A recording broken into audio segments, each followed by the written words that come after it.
ये मुंबई बंदरगाह और जवाहरलाल नेहरू बंदरगाह के बीच कनेक्टिविटी को बेहतर बनाएगा।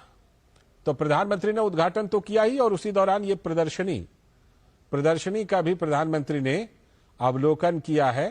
प्रधानमंत्री नरेंद्र मोदी ने देखिए किस तरह से प्रदर्शनी का अवलोकन किया। अटल सेतु के बारे में विस्तार से जानकारी देने वाली ये प्रदर्शनी है, जिसमें प्रधानमंत्री ने उसे देख करके कई बातों को समझा है इस प्रदर्शनी के जरिए, इस अटल सेतु के बारे में, जो कि प्रसिद्ध अटल सेतु है जिसका प्रधानमंत्री ने उद्घाटन। तो ये सीधी तस्वीरें हम आपको दिखा रहे हैं। यहाँ पर देखिए प्रदर्शनी का अवलोकन करते हुए देश के प्रधानमंत्री आज महाराष्ट्र को करीब 30,000 करोड़ की बड़ी सौगात दी है। और उस वक्त की तस्वीरें जब यहाँ पे महाराष्ट्र को ये सौगात दी जा रही थी, और एक एक करके हम अगर आपको बता दें तो पहले रोड शो किया गया और उसके बाद उस वक्त जो तस्वीरें निकलकर सामने आई थी सबसे पहले आप तक पहुंचाने की कोशिश की जा रही है। फिलहाल देखिए सबसे लंबे समुद्री पुल का उद्घाटन किया गया, उसके बाद यहाँ पे अवलोकन करते हुए बारीकी से देख रहे हैं कि किस तरीके से ये तमाम अन्य सुविधाओं से लैस है, क्या खासियत है। यहाँ पे देखिए तमाम अधिकारी डिटेल से बारीकी से बता रहे हैं कि आखिर इन तमाम सुविधाओं के जरिए किस तरीके से लोगों को यहाँ पे सहूलियत दी जा रही है। तो आज महाराष्ट्र के लिए बड़ा दिन है, आज का दिन भी बेहद खास है और इस दिन को और ज्यादा खास बनाया जा रहा है। तो मुंबई में देश के सबसे लंबे करीब 21.5 किलोमीटर के Mumbai trans harbour link bridge का उद्घाटन हुआ है और जिसका नाम अटल सेतु रखा गया था। इसकी आधारशिला पीएम मोदी ने ही रखी थी और इसके उद्घाटन के बाद यहाँ पे काफी सहूलियतें महाराष्ट्र के लोगों को मिलने वाली है। करीब 21.5 किलोमीटर लंबे अटल सेतु का ये उद्घाटन हुआ है। उस वक्त की तस्वीरें आपके टेलीविजन स्क्रीन पर। तो आज ये बड़ी सौगात मिली है खासतौर पर महाराष्ट्र के लिए।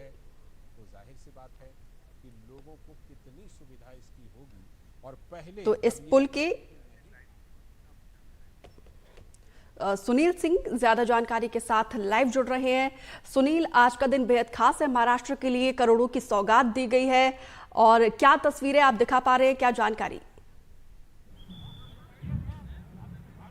बिल्कुल, मुंबई और नई मुंबई और महाराष्ट्र के लिए कहे तो बहुत ही खास है आज का दिन, क्योंकि एक ऐसा पुल जो कि मुंबई को नई मुंबई से समुद्र में जोड़ेगा, जो देश का सबसे लंबा पुल है और जो 1.5 से 2 घंटे की दूरी को सिर्फ 20 मिनट में तय कर देगा, उस पुल को आज प्रधानमंत्री नरेंद्र मोदी जो है कि देश को समर्पित कर रहे हैं, यानी कि उसका लोकार्पण कर रहे हैं।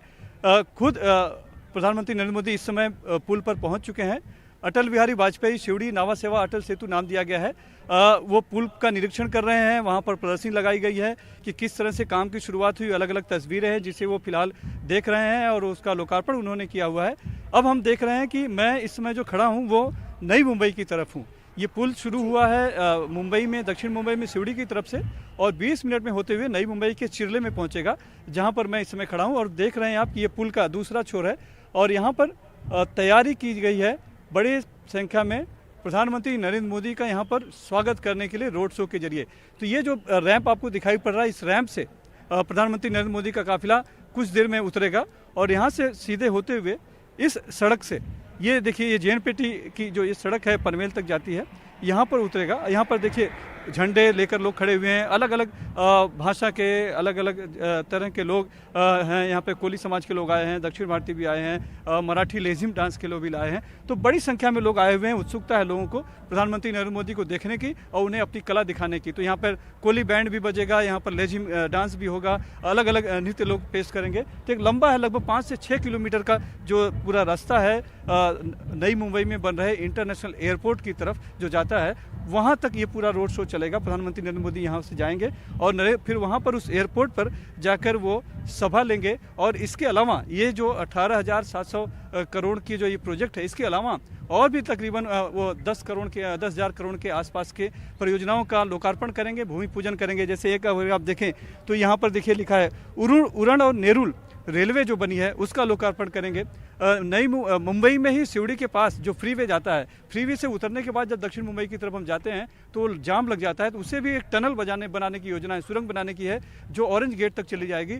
उसका भी एक तरह से शिला पूजन वहाँ पर करने वाले हैं। इसके अलावा पालघर जिले में सूर्या डैम का एक परियोजना है, उसका भी वो एक तरह से लोकार्पण करने वाले हैं। और इस तरह से कई ऐसी योजनाएं हैं जो योजनाएं लोगों को समर्पित करेंगे। लेकिन जो सबसे बड़ी बात है और सबसे बड़ी बात जो है कि ये मुंबई ट्रांस हार्बर लिंक, जिसका कि नाम अटल बिहारी वाजपेयी सिवड़ी नावा सेवा अटल सेतु रखा गया है, जो कि मुंबई और नई मुंबई को जोड़ेगा समंदर के रास्ते, और ये आर्थिक विकास को एक गति देगा, लोगों के सफ़र को आसान बनाएगा। ये सौगात आज यहाँ पर लोगों को मिल रही है, ये इसका उत्साह लोगों में है और इसीलिए बड़ी संख्या में लोग यहाँ पर हज़ारों की संख्या में जमा हुए हैं प्रधानमंत्री नरेंद्र मोदी का स्वागत करने के लिए, और उनको जो उनका रोड शो होगा उनका अभिवादन करने के लिए यहाँ पर लोग आए हुए हैं। तो बिल्कुल सुनील, दिन बड़ा है, मौका भी बड़ा है और ऐसे में आज बड़ी सौगात महाराष्ट्र को मिल रही है। और इस पुल के बारे में आपने बताया, लेकिन ये बताइए जरा किस तरीके से इस पुल के बाद यहाँ पे तस्वीर बदलने वाली है और कितनी सहूलियत लोगों को मिलने वाली है। बिल्कुल, मैं आपको दिखाता हूँ। ये जैसे कि मैंने बताया कि मैं नई मुंबई की तरफ हूँ, चिरले में यहाँ पर आकर ये पुल समाप्त होगा। यहाँ पर देखिए, जैसे जो प्रधानमंत्री नरेंद्र मोदी का जो काफिला है जो उतर के इस सामने जो हमारे हाईवे दिखाई पड़ रहा है, इस पर जब आएगा तो ये जो सड़क है सीधे पनवेल की तरफ जाती है, जो कि आगे चल के मुंबई पुणे हाईवे को कनेक्ट होती है, मुंबई गोवा रोड पे जाके कनेक्ट होगी और मुंबई अलीबाग जो कि पर्यटन स्थल है बहुत बड़ा यहाँ मुंबई के पास में रायगढ़ जिले में, वहाँ तक जाके सीधे ये कनेक्ट हो जाएगी।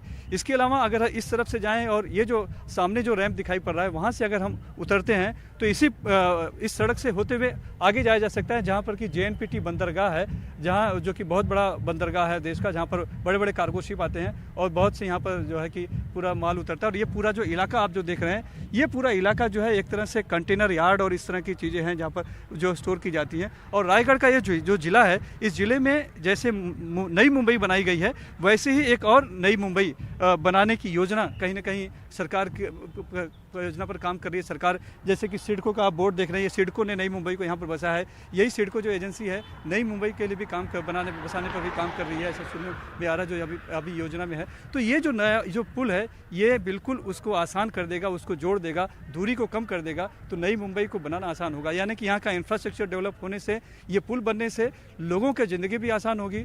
जो सस्ते हाउसिंग की बात है, क्योंकि मुंबई एक तरह से लॉक हो चुकी है, तीन तरफ पानी से घिरी हुई है, समंदर से एक तरफ ज़मीन है, लेकिन उस तरफ भी काफ़ी लोग बस चुके हैं। और मुंबई का विकास अब जो है कि क्षेत्रफल में नहीं हो सकता तो ऊंचाई में हो रहा है, लेकिन जो वहाँ के इंफ्रास्ट्रक्चर है या खास करके जो वहाँ की फ्लैट है, मकान है, वो बहुत महंगे हैं, लोग अफोर्ड नहीं कर सकते। तो सस्ता अफोर्डेबल मकान की बात करेंगे तो यहाँ पर नई मुंबई में, इस नई तीसरी मुंबई में जब बनेगा तो लोगों के लिए आसान होगा और लोग बड़े घर ले पाएंगे और अपना घर ले पाएंगे। तो घर का जो एक सपना होता है लोगों का, वो कहीं ना कहीं मुमकिन होगा इससे, क्योंकि यहाँ पर दूर पे भी होते हुए भी अगर यहाँ पर लोग मकान लेते हैं जो सस्ता है, तो यहाँ से कुछ मिनटों में ही वो दक्षिण मुंबई में अगर काम करते हैं या कुछ काम है तो वहाँ पहुँच सकते हैं। तो मुंबई से जुड़ कर रहेंगे, मुंबई से पास रहेंगे, लेकिन मुंबई से जुड़ कर रहेंगे। और सबसे खास बात आपको बताऊँ मैं कि जो नया अंतर्राष्ट्रीय हवाई अड्डा बन रहा है वो यहाँ पर बन रहा है नई मुंबई में, जहाँ पर अगर मुंबई दक्षिण मुंबई से आना है अभी तो 2 घंटा कम से कम लगेगा, लेकिन यही अगर सिवड़ी ये जो ट्रांस हार्बर जो बन गया है इससे अब आना होगा तो मुश्किल से 20 मिनट पुल पर और 10 मिनट यहाँ इस हाईवे पर, यानी आधे घंटे में लोग पहुँच पाएंगे। जबकि अभी का जो अंतर्राष्ट्रीय हवाई अड्डा है मुंबई का अंधेरी में जो है, उससे दक्षिण मुंबई से जाना हो तो मुंबई में होते हुए भी कम से कम पौना घंटा उसमें लगता है, और ट्रैफिक जाम हो तो कम से कम 1 घंटा भी लग जाता है। तो आप समझ सकते हैं कि किस तरह से ये पुल जो है एक मुंबई नई मुंबई को जोड़ने वाला, JNPT और मुंबई पोर्ट को जोड़ने वाला, मुंबई पुणे, मुंबई गोवा या मुंबई अलीबाग को जोड़ने वाला एक कनेक्टिविटी का एक बहुत ही महत्वपूर्ण केंद्र बन जाएगा। और प्रधानमंत्री नरेंद्र मोदी का विजन ही है कि परिवहन, बुनियादी ढांचा और साथ में कनेक्टिविटी को मजबूत करके लोगों के जीवन को आसान बनाना। तो उसमें ये जो सौगात है आज जो प्रधानमंत्री नरेंद्र मोदी दे रहे हैं, ये जो है लोगों के जीवन को तो आसान बनाएगी, यानी यात्रा को तो आसान बनाएगी, जो देश का आर्थिक विकास है उसको भी गति मिलेगी। कुल मिलाकर सुनील, जितना मैं आपकी बातों से समझ पाई हूँ, नवी मुंबई और गोवा के लिए कहीं ना कहीं ये पुल एक लाइफलाइन साबित हो सकती है। तो सरकार की कोशिश यही है कि लोगों को एक सुगम जीवन दिया जाए, सिस्टम को अपग्रेड कर दिया जाए। और इसके अलावा क्या और बड़ी सौगात आज महाराष्ट्र को मिलने वाली है? देखिए, इसके अलावा लगभग 10,500 के और भी जो योजनाएं हैं उसका लोकार्पण प्रधानमंत्री नरेंद्र मोदी करने वाले हैं। जैसा कि मैंने बताया, सामने आपको उड़न यहाँ पर दिखाई पड़ रहा है। एक बैनर यहाँ पर लगा हुआ है जिसके जरिए हम समझ सकते हैं कि रेलवे की जो योजना है उसमें लोगों को वहाँ से नया सौगात मिलेगी। एक दूसरा जो है कि सिवड़ी में जहाँ से ये फ्रीवे खत्म होता है, वहाँ से लोगों को जब जाना होता है तो उस दौरान उससे भी काफ़ी वक्त लग जाता है क्योंकि ट्रैफिक जाम रहता है। तो वहाँ पर जो है कि लगभग 9.2 किलोमीटर की 8,700 करोड़ रुपए की जो सुरंग बनाने की ये योजना बनाई जा रही है, जो कि सीधे ऑरेंज गेट से मरीन ड्राइव तक लेके जाएगी। यानी फ्रीवे पे जो उससे उतरने के बाद जो लोग ट्रैफिक जाम में फंस जाते हैं आज, तो उनको फंसना नहीं पड़ेगा, बल्कि वहाँ से टनल के जरिए सीधे मरीन ड्राइव पहुँच जाएंगे। इसके अलावा सूर्या जो जल परियोजना है उसका जो पहला चरण है वो भी पूरा हो गया है, तो उसको समर्पित करेंगे, जो कि 1975 करोड़ रुपए की ये योजना है, जो कि कई सालों से इस पर काम चल रहा था। इसके अलावा 2000 करोड़ की रुपए की रेलवे परियोजनाएं है, उसको भी राष्ट्र समर्पित करेंगे, जिसमें कि उड़न खारकोपर रेलवे लाइन का चरण है 2 का लोकार्पण करने वाले हैं, जिससे कि रेल कनेक्टिविटी यहाँ पर लोगों को बढ़ने वाली है। साथ ही खार रोड और गोरेगांव रेलवे स्टेशन के बीच नई एक 6ठी लाइन शामिल है, इसको भी लोगों को फायदा होगा, तो उसका भी एक तरह से वो लोकार्पण करेंगे। इसके अलावा electronic export processing zone, economic zone जो है, स्पेशल इकोनॉमिक जोन बनाने की भी जो योजना यहाँ पे काम किया जा रहा है, खास करके नई मुंबई में, तो उससे भी कनेक्टिविटी किस तरह से बढ़ेगी ये भी काम होगा। और एक मल्टी मॉडल कॉरिडोर यहाँ पर आने वाला है, वो मल्टी मॉडल कॉरिडोर आने से भी सभी चीज़ें एक दूसरे से कनेक्ट होगी। हर तरह के यातायात के जो जरिया हैं वो वहाँ से कनेक्ट होंगे, तो लोगों को आना जाना, इससे लोगों को रोजगार भी मिलेगा, लोगों का आर्थिक विकास भी होगा, और जो लोग यहाँ से पहुँचने में जो दूरी होती है उससे ईंधन जो समय के साथ साथ बचत होगी, ईंधन की भी बचत होगी, तो बहुत कुछ फायदा होने वाला है और बहुत कुछ यहाँ पे विकास में और गति आएगी, ये यहाँ पर होगा। और इसी सब परियोजनाओं का आज लोकार्पण और कुछ का भूमि पूजन प्रधानमंत्री नरेंद्र मोदी करने वाले हैं थोड़ी देर में। अब बिल्कुल सुनील, क्योंकि कनेक्टिविटी के साथ साथ यहाँ पे एक जाम से भी मुक्ति मिलने वाली है। फिलहाल विस्तार से जानकारी साझा करने के लिए आपका बहुत बहुत शुक्रिया। इससे पहले आज नासिक पहुंचते ही पीएम मोदी ने एक रोड शो किया, जिसमें प्रधानमंत्री के साथ मुख्यमंत्री एकनाथ शिंदे, डिप्टी सीएम देवेंद्र फडणवीस और अजित पवार भी मौजूद रहे। 2 किलोमीटर के इस रोड शो में हजारों लोगों ने पीएम का भव्य स्वागत किया। इसके साथ ही पीएम ने काला मंदिर जाकर पूजा अर्चना की और प्राण प्रतिष्ठा के लिए 11 दिनों का विशेष अनुष्ठान शुरू किया। 22 जनवरी को प्रधानमंत्री अयोध्या में रामलला की प्राण प्रतिष्ठा करने वाले हैं और मंदिर में पूजा के बाद उन्होंने 27वें राष्ट्रीय युवा महोत्सव का उद्घाटन किया, जिसमें यहाँ पे युवाओं के द्वारा खास नाट्य प्रस्तुति दी गई और जिसका पीएम ने लुत्फ उठाया। इस दौरान अपने संबोधन में उन्होंने कहा कि सभी लोग तीर्थ स्थान में स्वच्छता के लिए श्रमदान करें। अमृतकाल का समय युवाओं के लिए सुनहरा समय है और मेड इन इंडिया से नई चेतना जागी है।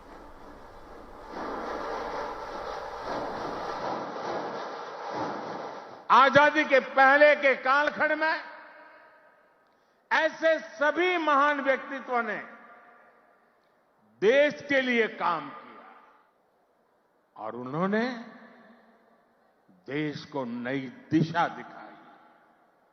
अब अमृतकाल के इस कालखंड में आज वो दायित्व आप सभी मेरे युवा साथियों के कंधों पर है। आज पूरी दुनिया भारत को एक स्किल्ड फोर्स के रूप में देख रही है।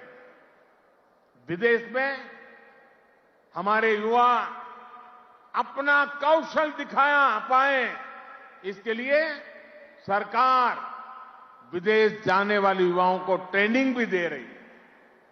France, Germany, UK, Australia, Italy, Austria जैसे अनेक देशों के साथ सरकार ने जो मोबिलिटी समझौते किए हैं, उसका बड़ा लाभ हमारे युवाओं को मिलेगा।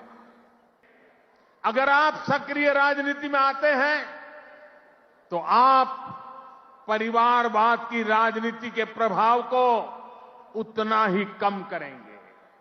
आप जानते हैं कि परिवारवाद की राजनीति ने देश का कितना नुकसान किया है। लोकतंत्र में भागीदारी का एक और महत्वपूर्ण तरीका है कि आप अपनी राय वोट के जरिए जाहिर करें। आप में से बहुत से लोग ऐसे होंगे जो इस बार जीवन में पहली बार वोट डालेंगे। फर्स्ट टाइम वोटर्स हमारे लोकतंत्र में नई ऊर्जा और शक्ति ला सकते हैं।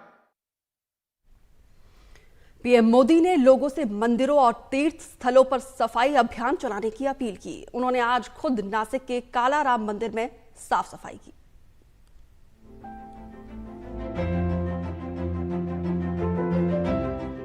मैंने आह्वान किया था 22 जनवरी तक हम सभी देश के तीर्थ स्थानों की, मंदिरों की साफ सफाई करें, स्वच्छता का अभियान चलाएं।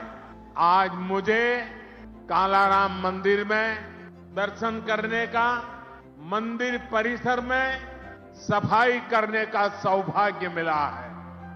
मैं देशवासियों से फिर अपना आग्रह दोहराऊंगा कि राम मंदिर में प्राण प्रतिष्ठा के पावन अवसर के निमित्त देश के सभी मंदिरों में, सभी तीर्थ क्षेत्रों में स्वच्छता अभियान चलाएं।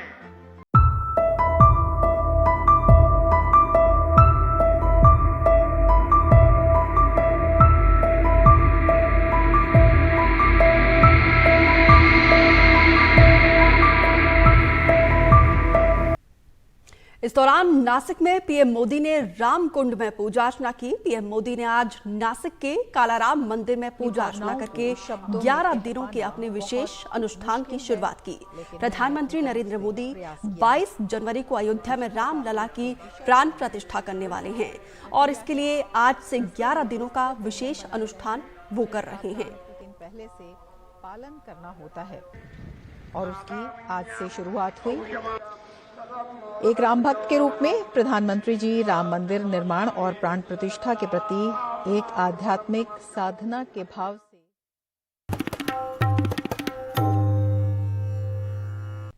हेडलाइंस के बाद अब रुख करते हैं खबरों का।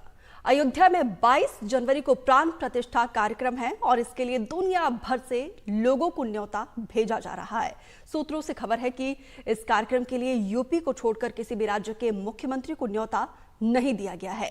केंद्र या प्रदेश के किसी भी मंत्री को मंत्री होने के नाते नहीं बुलाया गया है और आंदोलन के पुरोधाओं के परिजन, बलिदानी कार सेवकों के परिजन, कानूनी लड़ाई लड़े वकीलों का समूह, बाबा अंबेडकर के परिवार वाले, जगजीवन राम, काशीराम के परिजन और जनजाति समाज के प्रमुख लोग, घुमंतु लोग, अन्य जनजाति, जैन, बौद्ध, सिख समाज के लोग, नेपाल के संत समाज के लोग, 150 से ज्यादा परंपरा के संत और राजनीतिक दलों के अध्यक्ष के साथ साथ देश के कई बड़े उद्योगपति और 50 देशों के 55 भारतवंशी, सुप्रीम कोर्ट के रिटायर्ड चीफ जस्टिस और सभी सेवानिवृत्त सेना अध्यक्ष और कई पूर्व राजदूत के साथ साथ पूर्व प्रशासनिक और पुलिस अधिकारी, अखबारों, चैनल के प्रमुख और कई क्षेत्रों की बड़ी हस्तियों को न्योता दिया गया है।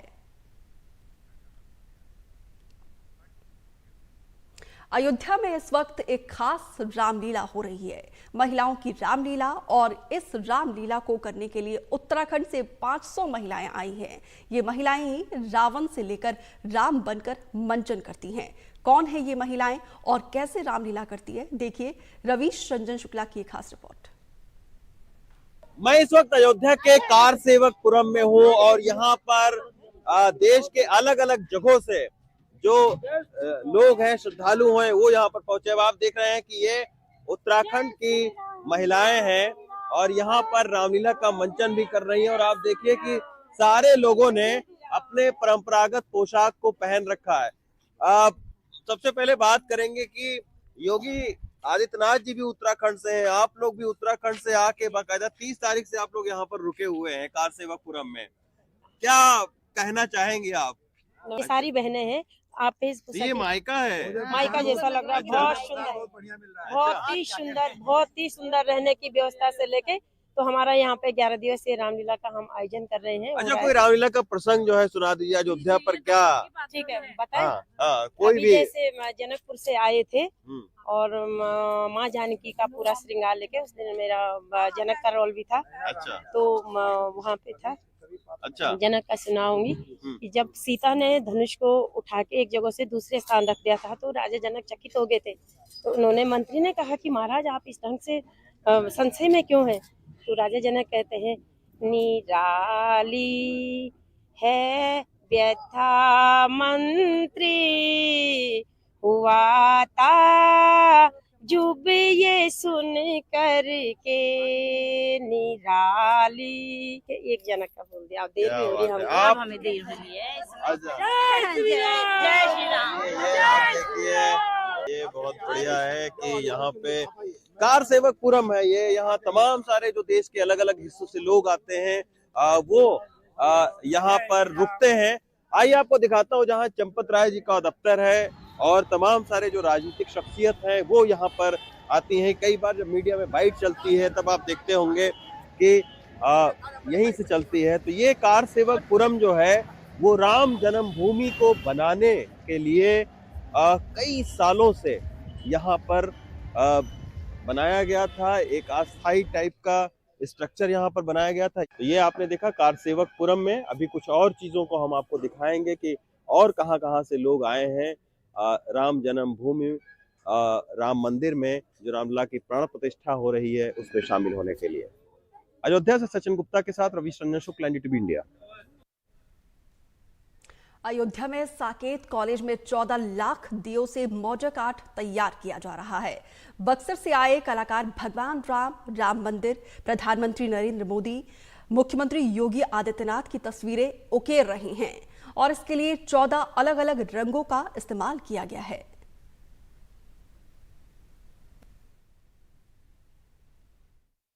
बाईस तारीख को अयोध्या में प्राण प्रतिष्ठा होनी है। पूरी दुनिया से अलग अलग जगहों से लोग आ रहे हैं, कलाकार आ रहे हैं। कहीं सांस्कृतिक कार्यक्रम की तैयारी हो रही है तो कहीं पे कुछ इस तरह की क्रिटिकल तैयारी की जा रही है जो अपने आप में एक अनोखा, एक अद्भुत होगा। इस समय हम अयोध्या के साकेत डिग्री कॉलेज में खड़े हुए हैं। पीछे आप हमारे देख सकते हैं ये बहुत बड़ा मैदान है। इसमें ये 40,000 स्क्वायर फीट में जय श्री राम लिखा हुआ है। उसके ठीक पीछे राम जी की प्रतिमा बनी हुई है और ये 14 लाख दिए हैं। ये 14 लाख दिए, छोटे छोटे दिए, कलात्मक दिए बनाए गए हैं। कई जिलों से ये दिए मंगाए गए हैं और इन दियों में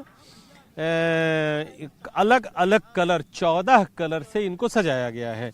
आप हमारे पीछे ये देख सकते हैं कि ये जो बड़े दिए बॉर्डर पे ये लगाए जा रहे हैं, ये इन दियों को इसमें दीपक डाला जाएगा, तेल डाला जाएगा और एक इधर और एक इधर, right hand and left hand, ये दोनों में लाइटिंग की जाएगी, दियों को जलाया जाएगा। बीच में ये स्पेस रहेगा आने जाने के लिए और इस तरह से चारों तरफ दियों को जलाया जाएगा। और ये जय श्री राम और ये राम जी की प्रतिमा इसके बीच में निखर के उभर के आएगी। आप और हमारे ये साथ में देख सकते हैं। हम अपने कैमरामैन से कहेंगे कि आपको दिखाएं। यहाँ पे उत्तर प्रदेश के मुख्यमंत्री योगी आदित्यनाथ की प्रतिमा बनाई जा रही है दियों के माध्यम से। यहाँ भी ये दिए रहेंगे और ठीक थोड़ा सा आगे हमारे जहाँ से ये शुरुआत हो रही है इस तरफ से, इधर प्रधानमंत्री नरेंद्र मोदी की प्रतिमा दियों के माध्यम से बनाई जा रही है और इसके ठीक पीछे ये राम जी की प्रतिमा है जो कि चित्रण की गई है और राम जी की प्रतिमा के बीच में जय श्री राम लिखा हुआ है। कल 13 तारीख को 5 केंद्रीय मंत्री आएंगे और इसका उद्घाटन करेंगे। उम्मीद है कि उत्तर प्रदेश के मुख्यमंत्री योगी आदित्यनाथ भी इस कार्यक्रम में होंगे और इसमें हिस्सा लेंगे। तो आप देख सकते हैं कि 14 लाख दियों को लगा दिया गया है और लगभग 50,000 ये बॉर्डर पे दिए होंगे जिनमें तेल बाती डाल करके जलाया जाएगा। अयोध्या के साकेत कॉलेज से तनिष्क और वीरेंद्र के साथ Pramod Srivastava, NDTV India.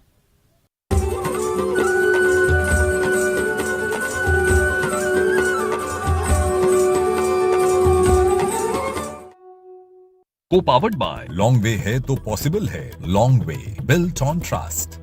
Rungta steel TMT बार एकदम सॉलिड। प्रायोजक हैं श्री बालाजी महाराज घाटा मेहंदीपुर ट्रस्ट, दौसा, राजस्थान। और अब चलिए आपको सीधा गुजरात लिए चलते, जहां पे वाइब्रेंट गुजरात समिट पे गृह मंत्री अमित शाह बोल रहे हैं, सुनाते हैं आपको। भारत विश्व मित्र बनकर उभरा है।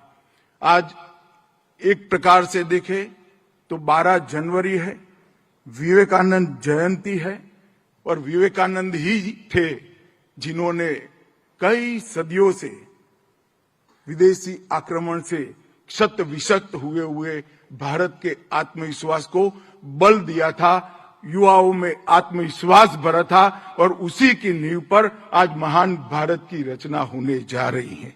मैं मानता हूं कि आज ग्लोबल समिट के जो 20 साल समाप्त हुए और इसकी समारंभ में भी पीछे मुड़कर देखते हैं तो वाइब्रेंट गुजरात समिट ने आइडियाज को प्लेटफॉर्म दिया है, इनोवेशन को प्लेटफॉर्म दिया है, और इन्वेस्टमेंट को धरती पर उतारने का काम किया है, जिससे न केवल गुजरात पूरे देश के अर्थतंत्र और पूरे देश की इकोनॉमी में फायदा हुआ है। वाइब्रेंट गुजरात के मॉडल को देश के कई राज्यों ने अपने यहां स्वीकार किया, आगे बढ़ाया, और पूरे देश के कई राज्य इंडस्ट्रियल डेवलपमेंट के लिए इसी मॉडल पर आगे चले हैं। और आज मैं इतना कहना चाहता हूं कि गुजरात आगे की देखकर आगे बढ़ रहा है, और मुझे विश्वास है जिस प्रकार से वाइब्रेंट गुजरात समिट का आयोजन भूपेंद्र भाई के नेतृत्व में हुआ, और ढेर सारा एमओयू ही नहीं, मैं सबको मिला हूं दिल्ली में, जिस प्रकार की प्रशंसा इस समिट की हुई है, मैं भूपेंद्र भाई और उनकी टीम को हृदय से ढेर सारी शुभकामनाएं भी देता हूं और अभिनंदन भी देना चाहता हूं। मित्रों, आज पूरे देश का विश्वास बना है विकसित भारत का गेटवे हमारे गुजरात से होकर ही गुजर रहा है, गुजरात से होकर ही जाता है, और ये विश्वास को बनाए रखने की हमारी जिम्मेदारी है। इस वाइब्रेंट समिट को देखें तो 4 हेड ऑफ स्टेट, 30 से अधिक देशों के मिनिस्टरियल डेलीगेशन और 100 से ज्यादा देशों के प्रतिनिधि मंडल ने हिस्सा लिया है। लगभग 16 राज्यों के लोग यहां पर आए हैं और इन्वेस्टमेंट के लिए अपनी मंशा जाहिर की। तो वाइब्रेंट गुजरात समिट में आप देश के गृह मंत्री अमित शाह को सुन रहे थे, और एक बार फिर से आपको चलिए मुंबई लिए चलते हैं, जहां पे आज जो देश के प्रधानमंत्री ने बड़ी सौगात महाराष्ट्र को दी है, मुंबई को दी है, और देश के सबसे लंबे सी ब्रिज का उद्घाटन किया है। और ये तस्वीरें हम आपको दिखा रहे हैं, देखिए कहीं ना कहीं एक लाइफ लाइन मुंबई और नवी मुंबई के बीच की, इसे आप लाइफ लाइन कह सकते हैं। और जब उद्घाटन किया जा रहा था उस वक्त की तस्वीरें भी हम आपको दिखा रहे हैं। और आज न सिर्फ इस ब्रिज का उद्घाटन किया गया, बल्कि और भी परियोजनाओं की सौगात दी जा रही है। सुनील सिंह सहयोगी लगातार ग्राउंड जीरो से हर एक जानकारी आप तक पहुंचाने की कोशिश कर रहे हैं। सुनील, अभी क्या तस्वीरें आप दिखा पा रहे हैं, क्या हलचल अभी फिलहाल? देखिए, प्रधानमंत्री नरेंद्र मोदी का काफिला इस अटल सेतु से होकर अभी इस हाईवे पर गया है, जहां पर रोड शो होना था, और जब वो गुजर गया तब जो लोग हैं देखिए वापस लौट कर आ रहे हैं, जो कि प्रधानमंत्री का स्वागत करने के लिए यहाँ पर एकत्रित हुए थे।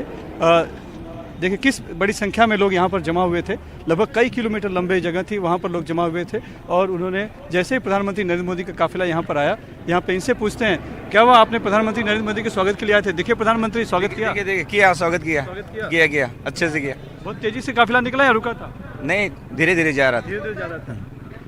आपने प्रधानमंत्री नरेंद्र मोदी को देखा? देखा। स्वागत किया। अच्छा, देखा सर, बहुत सराहनीय कार्य है ये हमारे क्षेत्र में। इधर उरन तालुका में हम लोग को आने जाने के लिए बहुत सुविधा हो गई है, मुंबई आने के लिए, सिवड़ी जाने के लिए डायरेक्ट। बहुत बहुत धन्यवाद। हाँ, जय श्री राम। आप लोगों ने देखा, प्रधानमंत्री नरेंद्र मोदी को देखने आए थे आप लोग? देखा आपने? हाँ देखा, बहुत अच्छा लगा। प्रधानमंत्री नरेंद्र मोदी को आप लोग बहुत मानते हैं? देखिए कितनी संख्या में लोग आए हैं, परिवार के साथ आए, छोटे बच्चों के साथ आए। इतनी देर तक आप लोग धूप में खड़े थे, मिले कि या नहीं?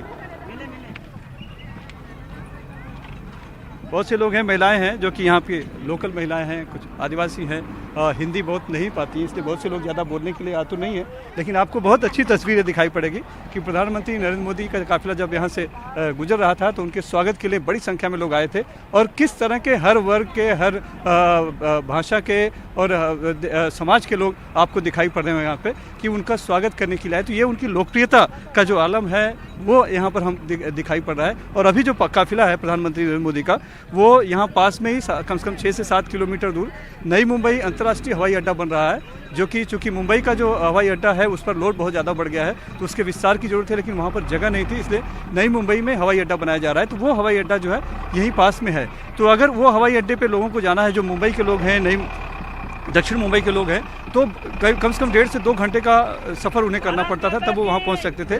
लेकिन इस अटल सेतु की वजह से वो आधे घंटे में वहाँ पहुँच जाएंगे। ये कनेक्टिविटी का एक बेजोड़ नमूना हम कह सकते हैं कि ये सेतु है, और जिसके स्वागत के लिए, जिसका उद्घाटन के लिए प्रधानमंत्री नरेंद्र मोदी आए थे और उनके स्वागत के लिए बड़ी संख्या में यहाँ पर जनता आई थी। उन्होंने अलग अलग तरीकों से, अपने तरीकों से उन्होंने स्वागत किया। किसी ने पुष्प बरसाए, किसी ने बैंड बाजा बनाया, कोई लेझिम नृत्य कर रहा था। बहरहाल अभी प्रधानमंत्री नरेंद्र मोदी का काफिला पहुंच चुका है मैदान पर। पहुंचे थे यहाँ पे पीएम को देखने के लिए, उनको सुनने के लिए, और उनका जो बॉडी लैंग्वेज है वो साफ तौर पर दिखाई दे रहा है, किस तरीके से लोगों के चेहरे पर मुस्कान है। फिलहाल आपका विस्तार से जानकारी साझा करने के लिए बहुत बहुत शुक्रिया। यहाँ पे रुक रहे एक छोटे से ब्रेक के लिए, जल्द लौटेंगे।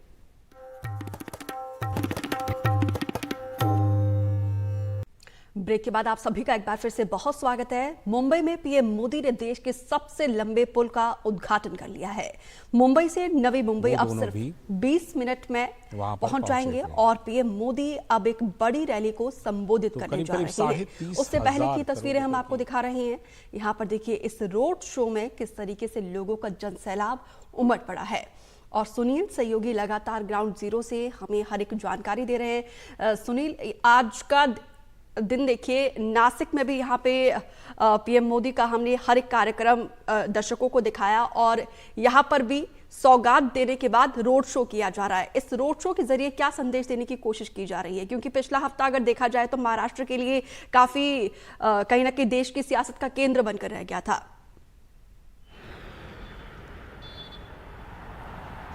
देखिए, रोड शो का अर्थ तो सीधे सीधे यही होता है कि जनता के बीच में जाना, और जनता कितने बड़ी संख्या में आ रही है अगर उनके स्वागत के लिए, तो उनकी लोकप्रियता का एक पैमाना होता है कि लोकप्रियता को बयां करना।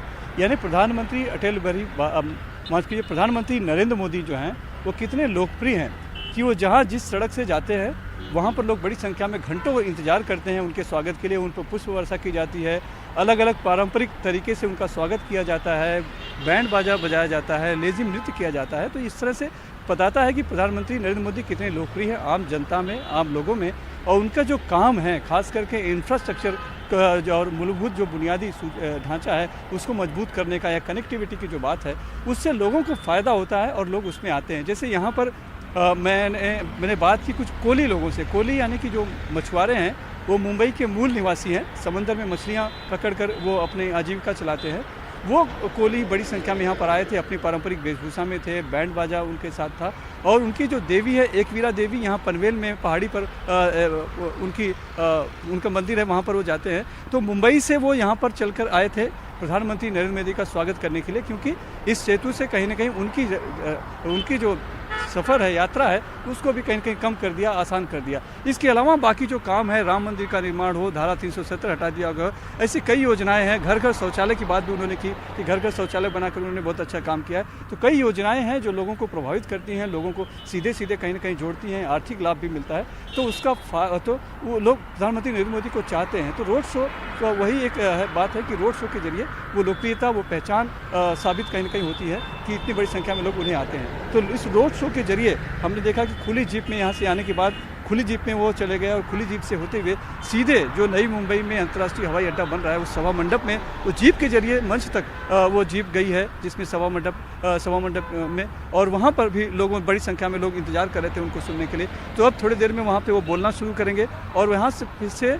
32,000 करोड़ रुपए की अलग अलग जो योजनाएं हैं उसका वो ऐलान करेंगे, भूमि पूजन भी कर सकते हैं और लोकार्पण भी करेंगे। जैसे सबसे बड़ी जो बात है, लगभग 8,700 करोड़ की जो योजना है वो ये है कि 9.2 किलोमीटर का एक टनल बनाया जाएगा। टनल कहाँ बनाया जाएगा? तो ये जो नई मुंबई के चिरले है, इससे जो MTHL अटल सेतु जा रहा है सिवड़ी में, सिवड़ी से कनेक्ट होता है सीधे फ्रीवे से। फ्रीवे से कुछ किलोमीटर आगे जाने के बाद जब फ्रीवे नीचे उतरता है 4 रास्ते पर, तो उसके बाद दक्षिण मुंबई यानी मंत्रालय या महत्वपूर्ण दफ्तरों में पहुंचना है तो बड़ा वहाँ ट्रैफिक जाम रहता है, तो लोग पहुंच नहीं पाते हैं, तो यहाँ से जल्दी पहुंच जाते हैं लेकिन वहाँ पर फंस जाते हैं। तो वो जो जाम होता है उसको कम करने के लिए एक टनल बनाया जाएगा, सुरंग बनाई जाएगी। वो सुरंग जो है सीधे मरीन ड्राइव पर जाकर निकलेगी, तो वो भी समय बचेगा। तो वो एक योजना है, उसका भी भूमि पूजन करेंगे। इसके अलावा सूर्या जल योजना है, नई मुंबई जो एयरपोर्ट बन रहा है उसकी बात है। यहाँ पे कई रेलवे परियोजनाएं हैं जो कुछ पूरी हो चुकी हैं, उनका भी लोकार्पण करेंगे। तो ऐसे बड़ी बड़ी योजनाएं हैं जिनका आज लोकार्पण करेंगे और कुछ का भूमि पूजन भी करेंगे प्रधानमंत्री नरेंद्र मोदी। सौगातों की बौछार आज महाराष्ट्र को मिल रही है और फिलहाल विस्तार से जानकारी साझा करने के लिए आपका बहुत बहुत शुक्रिया। तो अगले अब पीएम मोदी जब यहाँ पे लोगों को संबोधन जब करेंगे उस पर भी हमारी नजर बनी हुई है। फिलहाल रुक रहे हैं यहाँ पे एक छोटे से ब्रेक के लिए, जल्द लौटेंगे।